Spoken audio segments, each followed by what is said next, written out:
자, 지금부터는 고지질혈증 약물에 대해서 보도록 하겠습니다.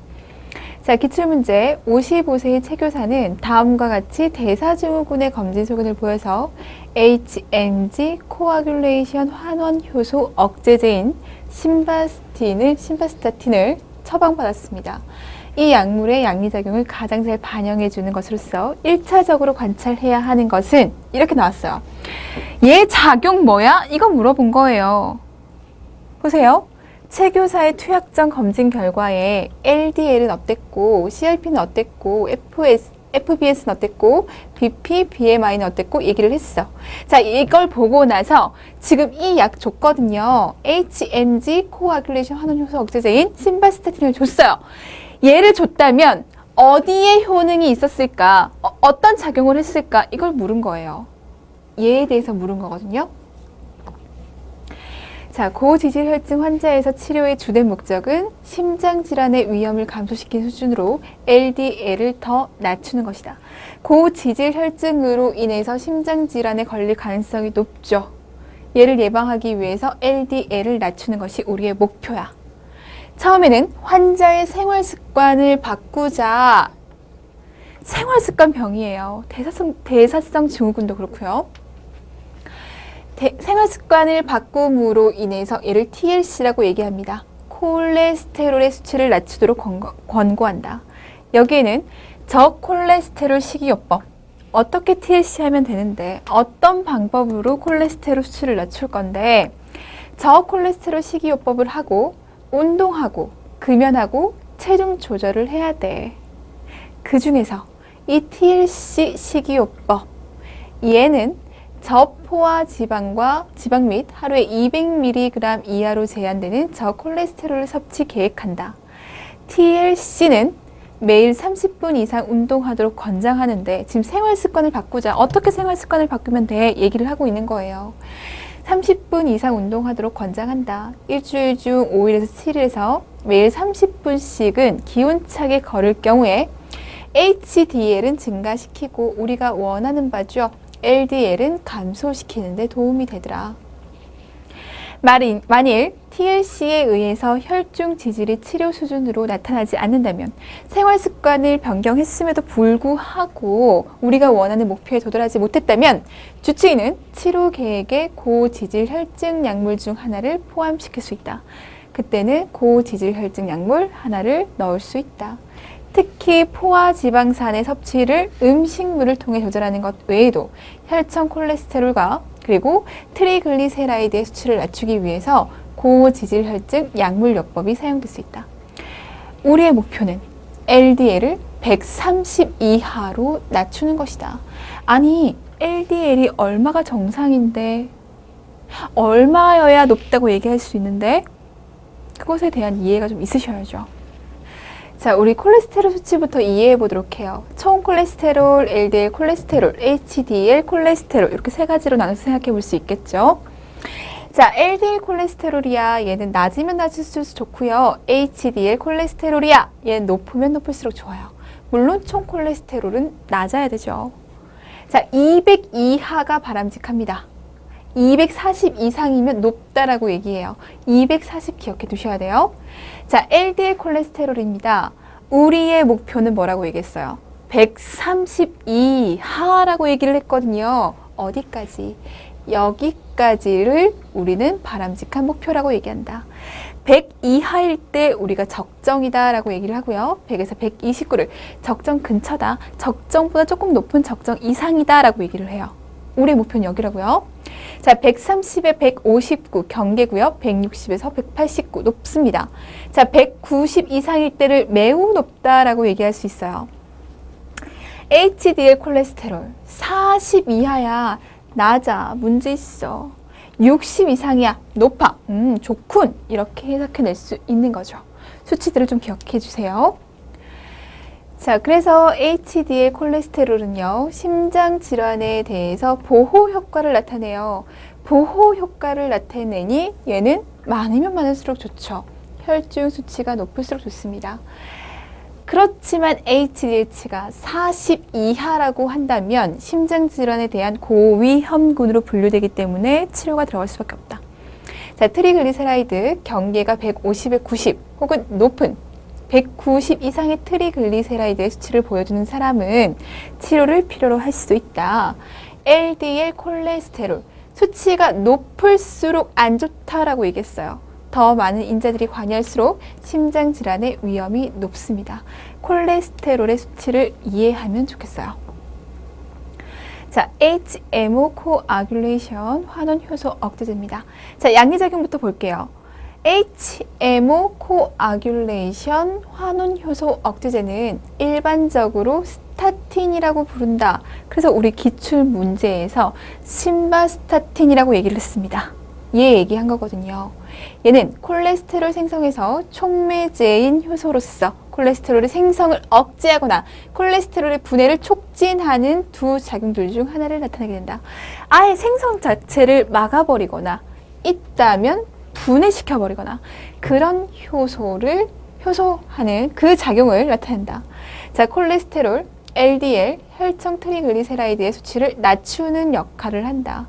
그럼 아까 그 문제에서는 콜레스테롤 수치에 포인트를 맞춰서 보셨어야죠. 그죠?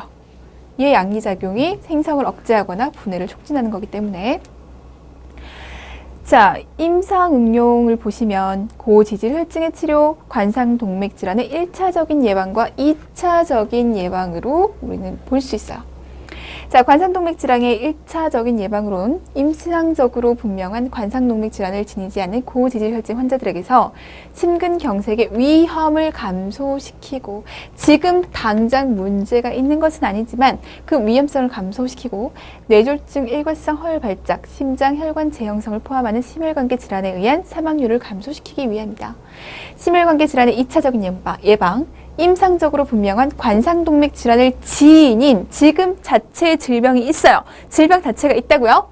고지질 혈증 환자들에게서 관상동맥 질환에 의한 사망 위험을 감소시키고 관상동맥 죽산 경화증의 진행을 늦추고 뇌졸중, 일과성 허혈 발작에 의한 사망 위험을 감소시키며 심장혈관 재형성술 시행을 받는 자. 지금 당장 질환에 문제가 있는 것은 아니야. 그렇지만 문제가 발생할 가능성이 있잖아. 예방하자. 이런 차원이에요. 얘는요. 지금 문제가 있어. 그럼 그 문제 해결하고 나아갈 수 있는 그 질환에 대해서, 문제점에 대해서는 해결을 해야겠다라는 겁니다. 1차적인 예방, 2차적인 예방. 유해 반응이 있습니다. 그러나 유해 반응이 발생해도 미미하고요. 일과성이 치료를 중단할 필요 없다. 일과성이 있기 때문에 치료를 중단할 필요가 없습니다. 중추신경계 반응으로 두통, 어지럼증, 불면증, 기억장애, 인지장애가 있고요. 위전관계 반응으로서 고창, 복부, 경련, 변비, 구역, 비당뇨병 환자에게서 고혈당증이 나타날 수 있어요. 당뇨병 환자가 아님에도 불구하고 고혈당증이 나타날 수 있다. 자, 우리가 다음에 알아볼 약물은 항응고 약물이거든요. 응고를 막아요. 그리고 혈전 용해제예요. 혈전이 있다면 그것을 없애버릴 수 있는 약물이에요. 그것에 대한 이해를 하기 전에 우리 출혈과 응고 검사에 대해서 좀 보고 갈게요. 자, 출혈 시간, 블리딩 타임이라고 해서 우리는 BT라고 얘기를 합니다. 모세혈관을 인위적으로 손상을 시켜볼 거예요. 실제 출혈을 일으키고 자연히 지혈될 때까지의 시간을 측정합니다. 말 그대로 출혈 시간이에요. 출혈이 시작되고 나서 출혈이 끝날 때까지의 시간, 그 중간에 어떠한 조작도 거치지 않죠. 자연스럽게 피가 그칠 때까지의 시간을 보는 것이 블리딩 타임, 출혈 시간입니다. 상처에 대한 혈관 반응, 혈소판 기능을 평가하는 데 도움이 될 수 있어요. 출혈이 되고 있잖아. 그러면 우리 몸에서는 자연스럽게 그 출혈을 멈추기 위한 작용들이 일어날 거예요. 얘네가 그 기능을 하는 겁니다. 이 기능을 보고자 얘를 검사해요. 듀크 방법이 있고요. IV 방법이 있어요.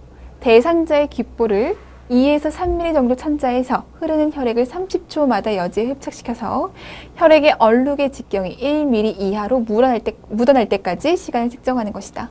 간편하지만 정확도는 떨어지겠다. 블리딩 타임을 측정하는 검사 방법. 자, 두 번째 IV. 상완의 혈압계를 감아서 40mm HG를 가하고 전환의 깊이 1mm, 길이 9mm의 상처를 내고 흐르는 혈액을 듀크법과 같은 요령으로 흡착시키는 방법이다. 아, 블리딩 타임이 이런 것을 의미하는구나. 얘를 평가하기 위함이구나. 그래서 검사 방법은 이렇게 두 가지가 있구나 생각하시면 되겠습니다. 자, 두 번째, 모세혈관 취약성 검사입니다. 모세혈관의 강도를 측정하기 위함이다. 혈압계의 커프를 팽창시켜 수축기압과 이완기압의 중간 정도의 압력을 5분 정도 지속시킵니다. 압력을 5분 줄 거예요. 혈압계를 제거하고 2분 후에 나타나는 점상출혈의 수를 측정한다. 점상출혈이 있다는 것은 혈관이 터진 거잖아요. 그렇죠? 혈관의 강도를 측정하기 위함이에요. 혈관이 약해. 그럼 점상출혈의 개수가 많아질 거고요. 강도가 적절해. 어느 정도만 있겠죠. 5개에서 10개 점상출혈이 나타나는 것이 정상이에요. 기억하셔야죠. 자, 혈소판 응집 검사. 혈소판과 섬유소원의 양과 질을 평가한다. 혈소판과 섬유소원. 혈소판은 응고 단계를 시작하는 역할을 하기 때문에 출혈의 위험을 알리는 지표이다. 혈관에 손상이 있잖아요. 그러면 제일 먼저 반응하는 게 뭐예요? 혈소판이죠. 혈관에 손상이 일어났어. 혈관에 손상이 일어나게 되면 그 손상 부위에 혈소판을 끌어당기는 물질들이 나와 혈소판이 거기로 달라붙게 됩니다. 응고 단계를 시작하는 거죠. 응괴는 정상적으로 1시간에서 2시간 내에 시험관의 측면에서 부분적으로 형성하게 되고 12시간에서 24시간 내 완전히 응고된다. 피 뽑아가지고 그냥 그대로 놔두면 피 굳잖아요. 그 얘기하고 있는 거예요. 혈소판이나 섬유소원은 적고 기능이 불량하면 응괴 형성이 당연히 느려지겠죠. 역할을 제대로 못하니까. 이 검사는 혈소판 감소증, 저섬유소 혈증, 재생불량성 빈혈 등의 판별에 유용합니다. 혈소판 응집 검사. 네 번째, 프로스트럼빈 타임, PT라고 얘기를 하죠.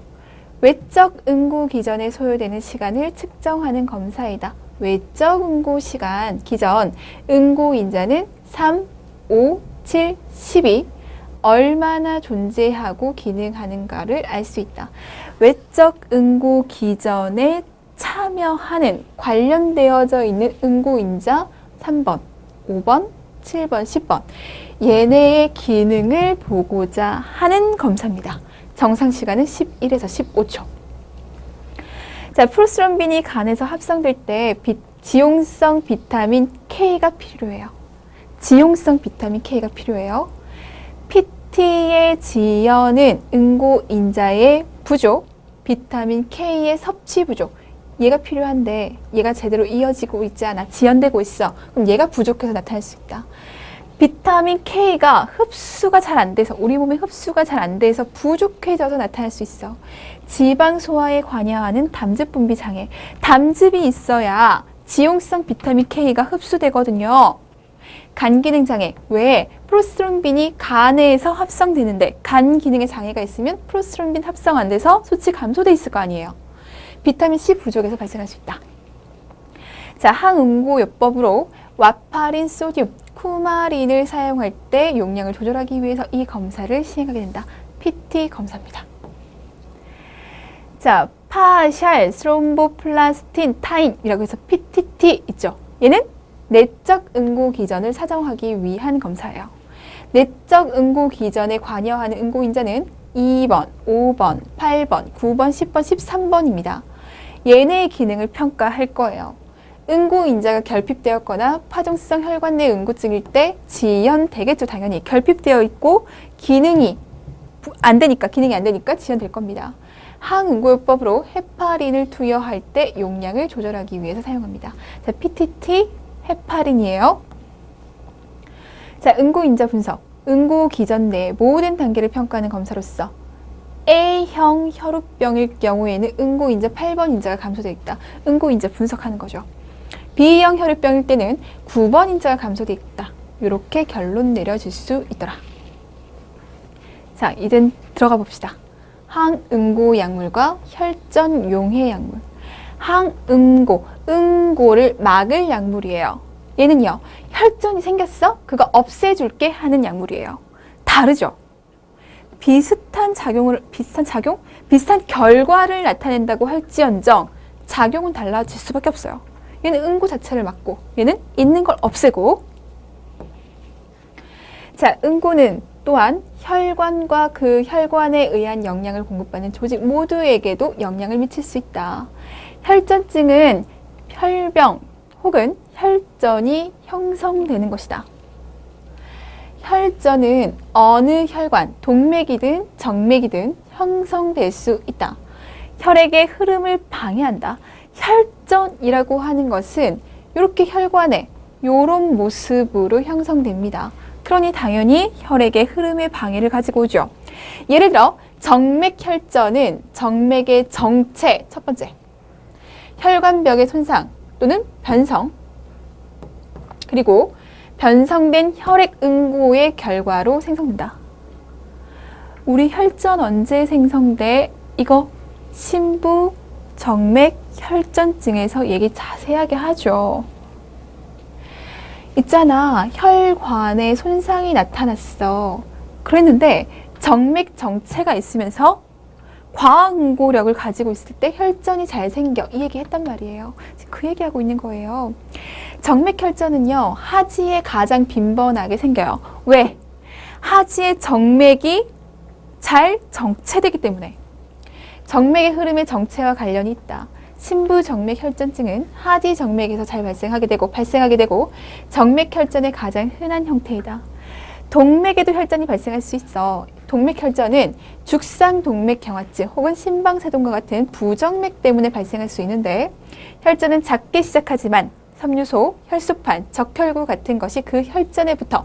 자, 처음에는 혈전이 이렇게 생겨났는데 여기에 섬유소도 갖다 붙고요, 혈소판도 갖다 붙고요, 적혈구도 여기 붙어요. 그럼 점점점 얘가 커질 거 아니에요. 그러면 혈류의 흐름이 더 방해되기 시작하겠죠. 크기나 모양을 확장시킨다. 혈전이 혈관벽으로 떨어져 나왔어요. 떨어져 나오면 얘가 둥둥둥둥 혈류의 흐름을 타고 떠다니겠죠. 자, 떨어져 나와 혈류를 따라서 이동하면 그것이 바로 색전이 된다. 혈전, 색전 다르지 않아요. 혈전이 떠다니면 색전이에요. 그 자리에 가만히 붙어 있으면 혈전이에요. 자, 색전은 너무 얇아서 통과할 수 없는 혈관에 도달할 때까지 유용한다. 떠다니다가 더 이상 나아갈 수 없는 좁은 혈관까지 간다는 겁니다. 보통 어디로 가요? 폐로 가요. 색전들이 폐로 들어가게 되면 폐혈관을 막게 된다. 폐혈관을 막으면 우리는 그것을 색전, 색전에 의해서 폐혈관이 막혔어. 폐색전이라고 부릅니다. 만약 색전들이 심장 조직에 피를 공급하는 관상동맥을 막는다면 문제가 되죠. 이걸 우리가 뭐라고 한다? 관상동맥을 막았어. 심근경색이라고 합니다. 그렇다면 우리는 필요한 게 뭐예요? 아예 이 혈전이 생기지 않게끔 하거나 항응고약물, 혈소판의 응고를 억제하는 약물, 얘부터 시작하는 거잖아요. 혈소판 응고부터. 아예 얘부터 억제를 하자. 항혈소판 약물. 그리고 혈전이 생겼잖아. 그거 어쩔 수 없지. 그러면 그거를 없애버리자.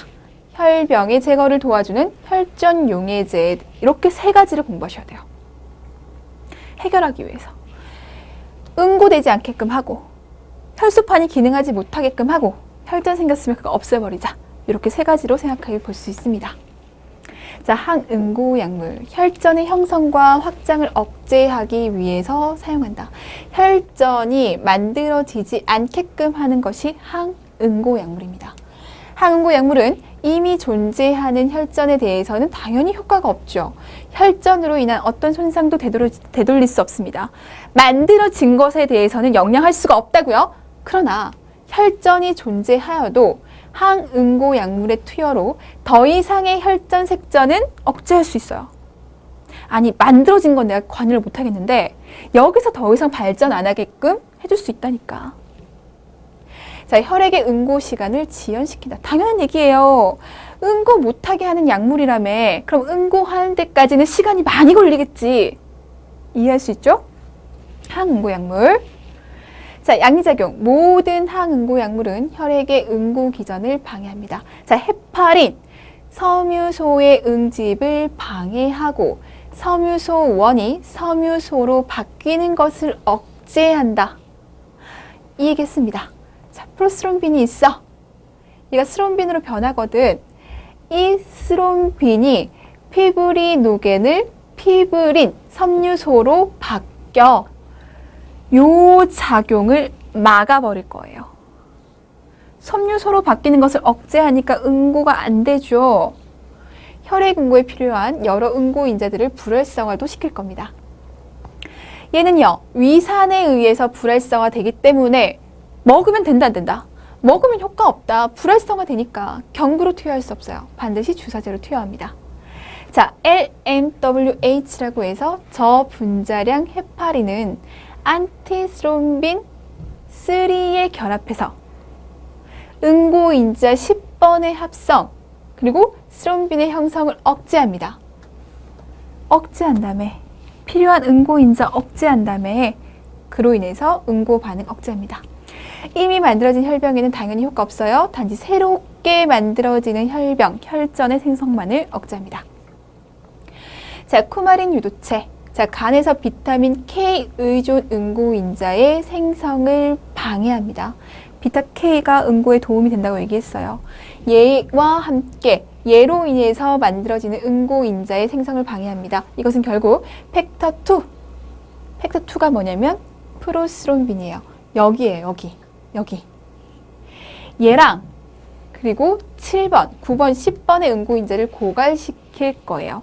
그러면 얘 없으니까 그 뒤에 기전이 안 일어날 거 아니에요. 항응고 약물. 대부분의 혈액의 응고를 위한 필수 물질인 프로스롬빈을 고갈시키죠. 자, 임상응용, 심부정맥 혈전의 예방과 치료. 얘 더 이상 심부정맥에 혈전이 생기지 않게끔 하고 더 이상 생기지 않게끔도 하고 색전증을 동반한 심방세동의 예방과 치료, 폐색전증의 예방과 치료, 심근경색의 보조치료, 폐에 갖다 붙으면 폐색전증, 관상동맥에 붙으면 심근경색증, 그것을 예방하고 치료하는 약물들. 인공 판막 수술 후 혈전 생성을 예방하기 위해서 판막 수술하고 나서 색전, 혈전 많이 생기잖아요. 그것을 예방하기 위해서 비경구용 항응고 약물은 특수한 경우에 사용할 수 있다. 자, 복부 수술과 같이 대수술을 받은 일부 환자에게서 발생한 DVT 피해를 예방하는 것. 동맥과 심장수술, 체외순환 이것을 위해 사용하는 장비에서 혈액의 수혈식 그리고 검사실 검사 목적을 위한 혈액시치, 혈액시료에 혈액이 응고되는 것을 방지하기 위해서 우리는 사용할 수 있다. 자, 뇌졸중을 겪은 환자에게서 반복되는 뇌혈관의 혈전을 예방하기 위해서 사용할 수 있다. 혈전을 만들어내지 않기 위해서 사용하는 것이 항응고 약물이고 여기에는 헤파린과 쿠마린 유도체가 있었다. 자, 관상동맥 폐색, 급성심근경색, 말초동맥 색전증 치료에, 중증의 출혈질환이 파동성 혈관 내 응고증의 진단과 치료에, 그리고 정맥 내 설치된 카테터를 유지하기 위해 사용합니다. 자, 유해 반응, 항응고 기전이라고 얘기를 했거든요. 유해 반응은 출혈입니다. 출혈이 나타날 수 있는 상황에서 빨리빨리 응고가 돼서 그 출혈을 막아야 되는데 응고 기전이 억제되어 있다 보니 그 출혈이 생기면 막을 방법이 없죠. 출혈인데 매우 경미한 정도부터 중증까지 다양할 수 있습니다. 자, 피부, 방광, 장, 위, 자궁 그리고 점막 같은 인체 내 여러 부위에서 출혈이 나타날 수 있어요. 유해 반응은 출혈이라는 거 기억합니다. 자, 항응고 약물로서 헤파린이 있고요. 쿠마린 유도체가 있다고 얘기했어요. 그 둘을 좀 비교해 주셔야 돼요. 헤파린은 여러 면에서 혈액 응고 작용을 방해하지만 우선 스롬빈 기량제로 작용해서 섬유소 원이 섬유소로 전환되지 못하게 한다. 이거 우리 얘기하고 왔습니다. 스롬빈의 기량제. 이는 정상적으로 간에서 비타민 K가 프로스롬빈으로 형성되는 것을 차단한다.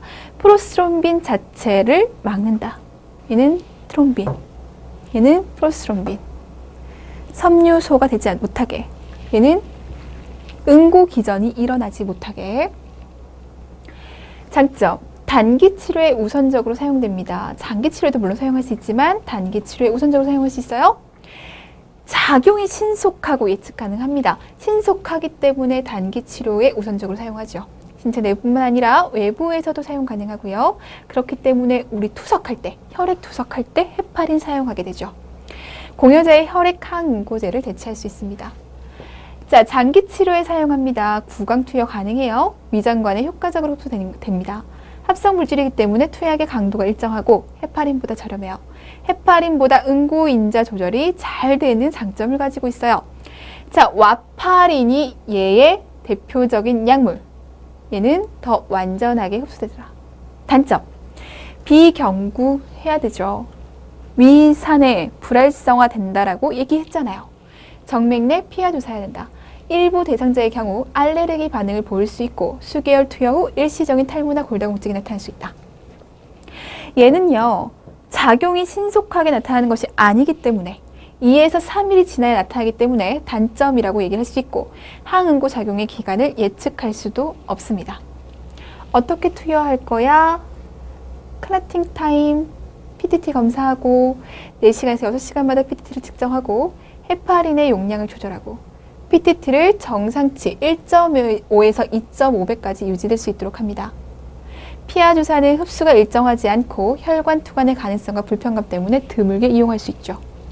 자, 평균 치료 용량은 2만에서 3만 유닛, 주입기를 통해서 연속 주입하거나 용량을 나눠서 4시간에서 6시간마다 간헐적으로 정맥주사 가능하고, 자, 장기 치료 읽어봐 주시면 되겠고요. 자, 부드럽게 지방 조직을 움켜쥐고 피부 표면에서 90도 각도로 바늘을 재빨리 꽂으며 주사 후 알코올 솜으로 눌러주고 포인트 문지르지 않도록 해줘야 된다. 자, 매번 하복부의 다른 부위에 주입하게 되고 헤파린을 근육 내 주사하게 되면 국소혈중 형성과 조직의 자극성 때문에 피해야 한다. 그렇기 때문에 피하 주사될 수 있도록 해야겠다. 자, 아스피린 금기입니다. 출혈의 경향성이 있었거든요. 출혈을 초래하기 때문에 아스피린 금기하고 혈소판 응집을 방해해서 지혈 시간이 늦은 사람에게 상승작용을 일으킬 수 있습니다. 아스피린 금기한다. 자, 쿠마린 유도체의 투여를 좀 보시면 PT 먼저 측정하고 와파린은 처음 시작 용량을 15에서 25mg으로 투여한다는 거. 두 번째 용량은 다소 적은 양으로 그 다음부터는 1일 평균량 5mg을 투여합니다. 자, 매일 PT 측정해서 적절하게 용량을 조절하면서 정상치는 11에서 15초, 치료 범위는 25에서 30초, 3일에서 5일 지나면 하이포 프로스롬빈네미아 혈증에 프로스롬빈이 감소되어 있어 3일에서 5일이 지나게 되면 치료 효과가 나타나게 되어 있어 라고 하는 거예요. 자, 그럼 부작용에 대한 처치, 헤파린 투여 중단시켜줘. 그리고 프로타민 설페이트라고 하는 헤파린 중화제를 투여해야 된다. 기억하셔야겠죠. 중화제 이런 것들 기억하셔야 돼요. 자, 비타-K 투여합니다. 얘와 연관이 있었어요. 소량 출혈 시 경구용 페닐토나디온 전제를 투여하고요. 비타민 K1을 투여합니다. 자, 중등도 심한 출혈 시 근육기나 정맥용 페토나디온 용액을 주고요. 수혈을 준비해 줄 수 있어요. 두 가지 비교해 두면서 항응고 약물 정리해 두시면 되겠습니다. 자, 금기증, 환자가 협조하지 못했을 때, 위장관 비뇨기에 소화기계에 뭐가 있을 때, 출혈이 있을 때, 출혈성 혈액질환이 있을 때 당연히 안 되죠. 위험성이 있잖아요. 동맥류가 있을 때, 심한 외상, 알코올 중독, 마약 기타 약물 중독, 최근에 받은 눈, 척수, 뇌수술, 심한 간, 신장질환, 최근에 뇌졸중, 감염, 궤양, 손상 위험이 있는 작업을 해야 될 때, 출혈의 위험이 있을 때는 무조건 금기다. 자, 경구 항응고 요법 시 환자 교육, 매일 같은 시간에 복용해서 약물의 농도가 일정하게 유지될 수 있도록 해주자. 항응고제를 복용하고 있음을 나타내는 카드를 항상 지니고 다니자. 그래야 손상됐을 때 빠르게 처치하죠. 손상되었어. 아, 얘 이 정도면 뭐 괜찮겠지 이러면서 가만히 놔두면 안 된다고요. 출혈의 위험성이 굉장히 높은 사람이기 때문에 혈액검사 약속 잘 지키고 항응고제와 상호작용이 있을 수 있으므로 처방 없이 어떤 약물도 복용하지 말아야 된다. 비타민, 감기약, 항생제, 아스피린, 미네랄 오일 이런 것들 그냥 사용할 수 있잖아요. 근데 이 사람들에게는 항상 사용하지 않도록 처방받아 사용할 수 있도록 교육해줍니다. 알코올은요, 항응고제의 신체 반응을 변화시키므로 당연히 금해 주셔야 되겠고요. 식이 습관에서 고지방 식이, 심한 체중 조절 식이, 심한 변화는 피해 주셔야 됩니다. 자, 처방 없이 사용하는 거 당연히 안 돼요. 쿠마린이 처방된 경우에 의사나 간호사의 지시가 없는 한 복용을 중지하지 말아야 됩니다. 쿠마린 유도체예요. 치과 의사나 다른 의사에게 치료를 받아야 될 때, 출혈 경련 때문에 그런 거예요. 항응제의 복용 사실을 밝혀주셔야 됩니다.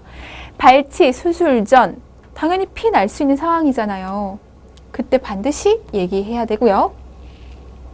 다음 증상이 나타나면 즉시 의사에게 보고해야 합니다. 실신, 어지럼증, 허약해지고 두통, 위통, 붉거나 갈색의 소변 색깔, 출혈. 다 출혈사인과 관련이 됐죠. 좌성의 크기 증가, 비출혈, 신체의 비정상적인 출혈, 대변이 색깔이 검거나 붉음, 왜? 출혈돼서 피부 발적, 출혈과 관계된 이러한 증상들에 대해서는 반드시 보고할 수 있도록 교육합니다. 출혈을 유발할 수 있는 손상은 가능한 한 피하고, 여성은 임신이 될 경우 주치의에게 보고하고, 혈액응고 검사와 같은 혈액 검사를 규칙적으로 하면서, 자, 간에서 비타민 K 사용 능력이 감소시키는 약품. 지금 비타민 K가 계속적으로 나오고 있어요. 얘가 응고 기전에 영향을 미쳤으니까. 그럼 비타민 K의 사용 능력을 감소시키는 식품은 당연히 주의해야겠죠. 뭐가 있어요?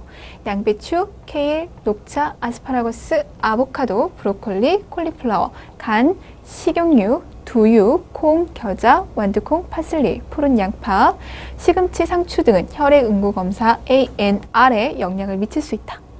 자, 와파린, 코마딘이 기형을 초래할 수 있기 때문에 임신을 계획 중인 환자는 복용하지 않아야 됩니다. 자, 두 번째는요. 항혈소판 약물입니다. 혈소판의 기능을 하지 못하도록 한 약물이죠. 정맥계에서 형성된 혈전은 주로 섬유소와 적혈구로 구성된다. 반면 동맥에서는 혈소판의 응집으로 이루어진다. 따라서 항응고 약물은 정맥 혈전증을 예방하는 것이고, 항혈소판은 어디? 동맥계에서의 혈전을 예방하는 것이다. 항혈소판 약물에는 아스피린 요법 외 아데노신 디포스페이트 ADP 수용체 차단제와 글리코프로테인 수용체 차단제가 포함된다. 항혈소판 약물은 이런 것들이 있고, 이것은 동맥에서의 혈전을 예방하는 약물이다. 자, 양리자용과 임상응용. 혈액에서 혈소판의 응집 능력을 감소시켜. 혈소판의 응집 능력을 감소시키니 항혈소판 약물이지. 혈병, 혈전의 형성이 감소돼. 아스피린은 혈소판의 수명 동안 혈소판의 응집을 방해하는 작용을 해. 우리가 얘기하고 왔어요.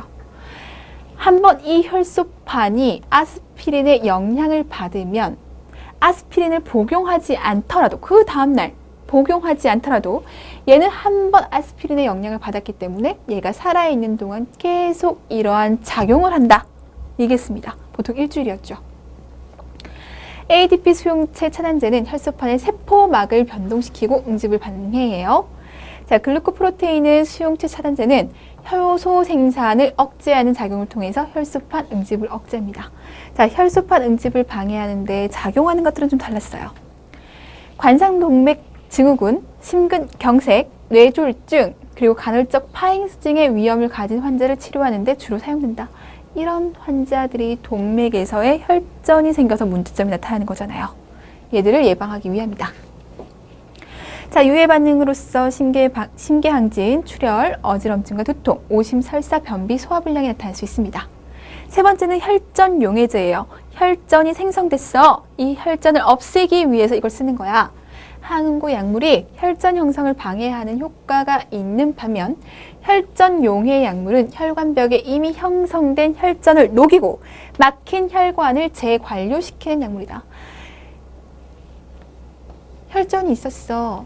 얘 없애니까 다시 혈액의 흐름이 원활해지지. 이거예요.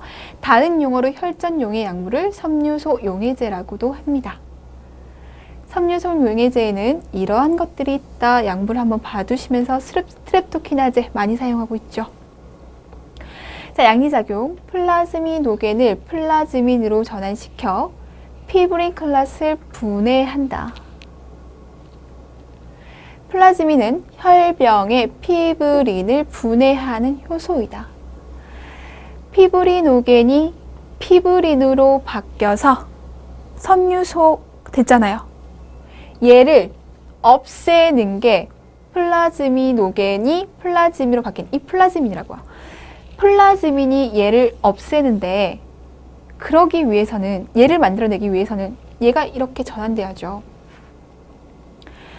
자, 막혀둔 혈관이 다시 개통되고 조직의 괴사를 막는다. 모든 혈병을 분해하기 때문에 이 약물을 사용하는 경우 출혈이 가장 큰 관심사다. 손상이 됐어. 얘를 막았어. 그래야 더 이상 출혈이 안 되니까. 얘를 겨우 막아서 출혈을 막아놨더니 얘를 모두 다 없애버렸어. 다시 출혈이 일어날 수 있다는 얘기죠. 혈전용의 약물을 사용하기 전에 출혈이라는 잠재적인 위험과 혈전용이라는 이득에 대해서 반드시 심사숙고해야 된다. 임상응용, 관상동맥에서 혈병의 용해에 대한 심근경색 혹은 급성뇌졸중의 치료, 폐색전증이나 심부정맥혈전증에 대한 혈병의 치료 이미 있다면 없애야지. 중심정맥 카테터 사용 시 혈병으로 인한 폐쇄가 의심될 때 사용할 수 있습니다. 자, 유해 반응 가장 무서운 것은 출혈이에요. 위장관, 요로, 뇌와 같은 부위가 포함되는 내부 출혈일 수도 있어요. 자, 주사, 체열 부위, 최근 수술 부위처럼 피부가 손상된 부위에 보이는 외부 출혈이 있을 수 있습니다. 최근 수술 부위, 당연히 응고 기전에 의해서 출혈 막고 있을 거예요. 근데 그 응고된 혈전들을 다 없애버린다면 문제 나타날 수 있잖아요. 알러지 반응이 있을 수 있어요. 부분적으로 녹게 되는 혈전이 색전을 일으킬 가능성이 있죠. 혈전이야. 얘를 없애려고 하는데 얘가 불완전하게 없어졌어. 불완전하게 없어져서 크기가 작아졌으면 얘가 혈류의 압력에 의해서 떨어져 나와 떠다닐 수도 있잖아요. 색전될 수도 있어요. 주의사항, 다른 약물을 혼합해서 사용해서는 안 되고 이 요법 후 다른 폐색을 예방하기 위해서 헤파린을 투여할 수 있는데 역시 주의 깊게 모니터링 해야 됩니다. 얘 역시 출혈 경향이 있었거든요. 자, 스트랩토키나제 플라스틱 병에 넣으면 약물이 비활성화되기 때문에 유리병에 넣어야 돼요. 정맥 투여 시에는 용량 조절기로 조절해야 한다. 자, 주의해 주시고 간호중재 검사실 검사가 완전한지 확인하고 침습적 방법을 감소시키고 동맥혈 검사를 위해 체열한 부위는 30분 동안 압박한다. 뭐 때문에? 출혈 때문에. 침습적 방법, 인젝하는 거 위험하다는 거예요. 혈관에 손상 가지고 올 수 있습니다. 이전에 체열 부위는 압박 드레싱 해주고 적어도 4시간 간격으로 활력 징후 확인하면서 출혈 징후 봐주고 조절할 수 없는 출혈이 시작되면 출혈을 관찰하고 주입을 중단해 주셔야 됩니다. 자, 여기까지가 심혈관계에서 여러분들이 꼭 살펴보셔야 되는 약물이에요. 많은 내용들을 봤습니다. 어렵기도 해요. 그리고 외워주셔야 될 부분도 많아요. 하지만 무조건 중요한 것은 작용을 이해하는 겁니다. 이 질환에 왜 이런 약물들을 사용할 수밖에 없는지 그 작용들을 꼭 이해하셔야 돼요. 연결시키셔야 돼요. 그러면서 간호중재까지 모두 다 봐주시길 부탁드릴게요. 자, 정리 잘 하시고 다음 시간에 뵙겠습니다. 수고하셨습니다.